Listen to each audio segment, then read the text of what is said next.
Strategically nestled just about 90 miles south of Key West, Florida, and a couple hundred miles from the eastern tip of Mexico's Yucatan Peninsula, Cuba doesn't just sit quietly in the Caribbean, it dominates it. The island stretches out like a giant natural shield, separating the calm Caribbean Sea from the rougher waters of the Gulf of Mexico. But Cuba isn't just any island. It's the linchpin of the sprawling Antilles archipelago, stretching over 2,100 miles and forming a chain that threads the sea with tropical intrigue. Cuba itself is the largest island in the Caribbean and ranks 17th in size globally. For many, the first thought that comes to mind might be cigars, classic cars, or Cold War politics. But step away from the headlines and stereotypes, and something far more impressive reveals itself. This isn't just a country, it's a geographical marvel. From the air, Cuba might seem flat, just a long, slender strip of green in a sea of blue. But land in the center or take a detour to the island's eastern spine, and the reality unfolds like pages in an ancient living atlas. Beneath Cuba's surface lies a geological history over 250 million years in the making. And it's not just about age, it's about what's been left behind. Peaks, valleys, swamps, forests, and species so rare they can't be found anywhere else on Earth. Start in the east. That's where the island begins to climb. The Nipi-Sagua-Baracoa Range spreads out near Guantanamo, a name the world knows well for very different reasons.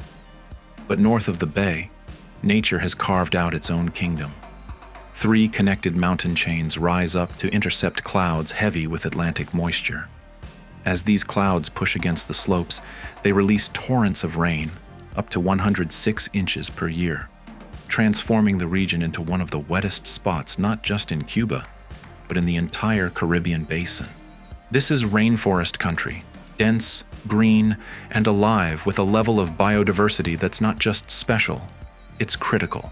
Scientists have spent years studying the rich tapestry of life here. Frogs, birds, insects, orchids, species that have spent millennia evolving apart from the rest of the world, tucked into these misty highlands.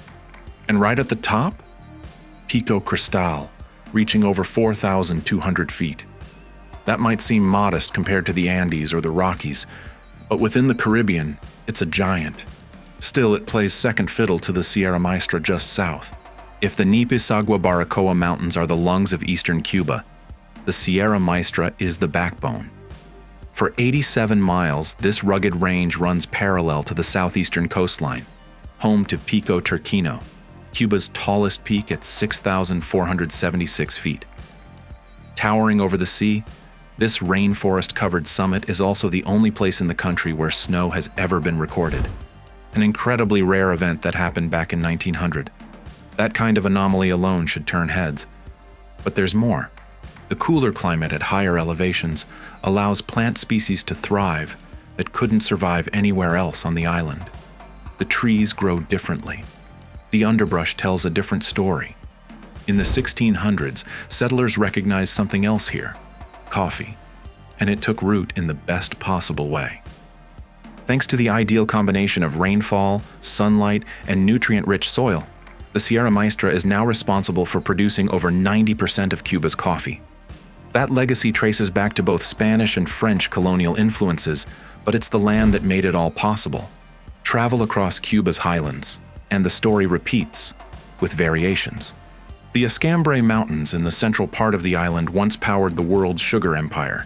Fields of sugarcane blanketed the southern slopes. For decades, this was the heart of a brutal global industry built on the backs of roughly 30,000 enslaved Africans. That legacy still lingers, not just in museums or textbooks, but in the very earth. Ruined sugar mills and terraced fields now serve as silent monuments, protected as UNESCO World Heritage Sites. Tourists visit for the history, but the land itself still carries the weight of those stories. Move west again, and the terrain flattens. Here, tobacco reigns. In the Viñales Valley, the soil is rich, infused with nitrates, calcium, and magnesium. Combine that with perfect temperatures and generous rainfall, and the result is pure gold for cigar connoisseurs. In the Vegas de Vuelta Abajo region, Tobacco leaves are grown the old-fashioned way. Generations of farmers have passed down techniques like family heirlooms, handcrafting some of the most sought-after cigars on earth. The plants grown here owe everything to the land beneath them. This isn't just farming, it's legacy woven into soil. But while the mountains tell one story, Cuba's ecosystems have many more to offer. Most of the island sits under a tropical savanna climate, with wet summers and dry winters. But don't let that generalization fool you. Thanks to Cuba's topography and isolation, a patchwork of ecosystems thrives here, some of which feel like they belong to entirely different worlds. One of the most striking examples of this lies along the southern coast, in the rain shadow of the very mountains that pull in water from the Atlantic. In these protected areas, rainfall drops dramatically. The result? An arid, almost alien landscape where cactus scrublands stretch across rocky limestone soils. This is where things get weird in the best way. Think deserts, but tropical. Think succulents clinging to rocks, enduring up to 11 months without rain. Life here doesn't just survive, it adapts. Species like the Cuban rock iguana, the pygmy Eleuth frog, one of the smallest amphibians in the world, and pollinating bats flit through the heat and dust. And while this landscape might seem harsh, it's incredibly fragile. Pressure from agriculture, especially sisal plantations used for rope fiber, is replacing native habitats.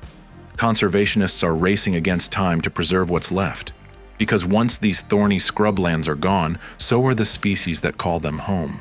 Now travel west again, following the coast, and the humidity begins to return. Just near the infamous Bay of Pigs, something massive unfolds across the land: the Zapata Swamp. This wetland isn't just a puddle in the jungle. It's huge, spanning over 1,500 square miles. That's roughly the size of Rhode Island. And it's not just big, it's vital. Inside the Zapata Swamp, there's a labyrinth of marshes, freshwater lagoons, cenotes, and sinkholes. Tides from the sea push in and out, and seasonal rains flood the savannas. This rhythmic pulsing creates one of the most biodiverse ecosystems in the Caribbean. Thousands upon thousands of migratory birds use this area as a pit stop on their continental journeys. Sharks, manatees, and crocodiles lurk in its waters. And flitting between flowers is a creature so small it can barely be seen: the bee hummingbird. This feathery marvel weighs less than a dime and beats its wings up to 80 times per second. It's the tiniest bird in the world, and it's a full-time pollinator in this ecological engine.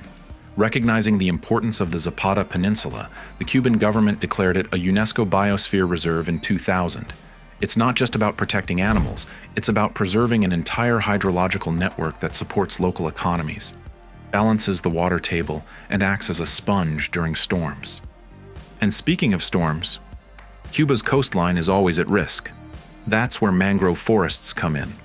Covering over 5% of Cuba's landmass and making up 20% of the country's remaining forests, mangroves are the unsung heroes of the Cuban shoreline. Their dense, tangled root systems act like natural barriers, absorbing wave energy from hurricanes and storm surges. They trap sediments, preventing erosion, and they offer shelter for fish nurseries, especially species crucial to local fishermen. These mangroves stretch not only along the mainland, but also across thousands of islands that dot the coast. Because, surprise, Cuba isn't just one island. It's the centerpiece of a nation made up of over 4,000 islands, cays, and islets. Some are tiny. Others, like Isla de la Juventud, are vast in their own right. So by now, it's clear that mainland Cuba is anything but ordinary. But there's still one massive part of this country that's often left out of the picture: its islands. Turns out, what most people think of as Cuba is actually the centerpiece of a sprawling archipelago made up of 4,195 islands, cays, and islets. That's right, Cuba isn't just Cuba. It's a nation of islands. These smaller islands form 4 major archipelagos that fringe the northern and southern coasts, floating like emeralds in the shallows of the Caribbean Sea. Some of them are home to luxurious beach resorts. Others are protected nature reserves where wildlife thrives and human footprints are few and far between. Let's head north to the largest of these groups, the Sabana Camagüey Archipelago. Stretching across 280 miles, this archipelago includes over 2,500 individual islands. Some are connected to the mainland by long, winding causeways that slice across the ocean, letting cars drive through scenes that look straight out of a tropical dream. These causeways have made development possible, especially in the form of resorts. Think palm-fringed beaches, clear turquoise water, and an almost untouched paradise vibe. But this kind of progress hasn't come without cost. Building roads and hotels in such delicate marine environments always brings environmental trade-offs, and Cuba has had to find ways to balance tourism with preservation. Fortunately, many of the eastern and western corners of the Sabana Camagüey region are still wild. Here, thick mangrove forests and wetlands continue to thrive, providing a crucial buffer zone between the sea and the land. And geologically, these islands are young, really young.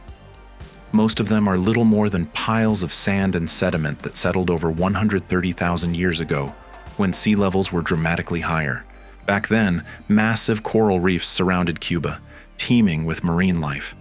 As the sea level dropped, those reefs became the foundation for what are now the cays, those low, sandy islands that look like they were made for postcards. But here's the twist. The very forces that created these cays are now threatening them. Rising sea levels and coastal erosion are eating away at these fragile landforms. Its location may be strategic, but its magic is natural. It's a country that doesn't just survive in the face of environmental pressure. It innovates, protects, and inspires. A place where nature isn't just scenery, it's identity.